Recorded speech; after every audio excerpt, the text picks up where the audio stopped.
this business is my baby. And even if I, don't think I know how to lead, I am already a leader. I'm leading by example. Nobody cares more about this team than I do. So I stepped in very vulnerably to the CEO role and have been in that leadership position for the last 5 years with a team of other leaders, all women, ironically, that support me. The last time I was in a leadership role before I became the CEO of my company was when I was the captain of my high school gymnastics team. So, and I say that like I did not know what I was doing as a leader. I never managed people. I kind of just skipped over management in my career. And so when I started scaling the business, the early days, I hired, a couple of recent college grads and they shadowed me and I trained them. And then once we got to a point where it was like, okay, we need to control some of this chaos, I brought in other individuals who could manage and lead our team. And we operated that way for about 8 years. That consumed me for so long. Like, how could I be a CEO? I hate reviewing contracts. I hate, confrontation.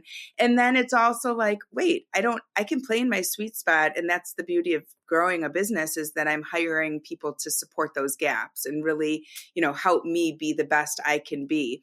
And that was really how we grew until 2020. I'll give you just like a preview. 2020, we had different leaders throughout those years, but the CEO we had in place resigned very unexpectedly for me. I'm sure, he knew it was coming, but the peak of the pandemic, it was April 2020. Yeah. We had just, figured out we're now working remotely. Yep. And it was a moment where the minute he resigned on a Friday afternoon, I took that weekend. I joke, but very seriously, like I drank a lot of wine that weekend. I took a lot of walks. I did a lot of thinking.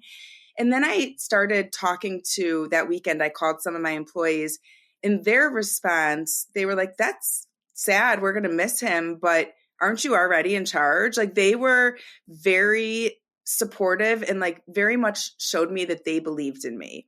And that is what it took. And I look back and I'm like, I didn't know how much I needed the validation from my team to just say, we're here. We're on your, like, we are going to stay with you. We are going to support you. We are going to root for you. And that was pivotal. I think what I learned in that is like, it was all inside of me. This business is my baby. And even if I, don't think I know how to lead, I am already a leader. I'm leading by example. Nobody cares more about this team than I do. So I stepped in very vulnerably to the CEO role and have been in that leadership position for the last 5 years with a team of other leaders, all women, ironically, that support me. So that's probably my most pivotal. The other things I'll tell you, like what keeps me up at night is the idea of trying to keep my employees happy.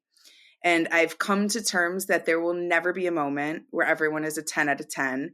Everyone has their own personal life and so much stuff that, variables affecting the work that I cannot control. But that is where my angst is to be a great leader and really to find that balance between leading with my heart and leading with my head and using empathy, but being logical.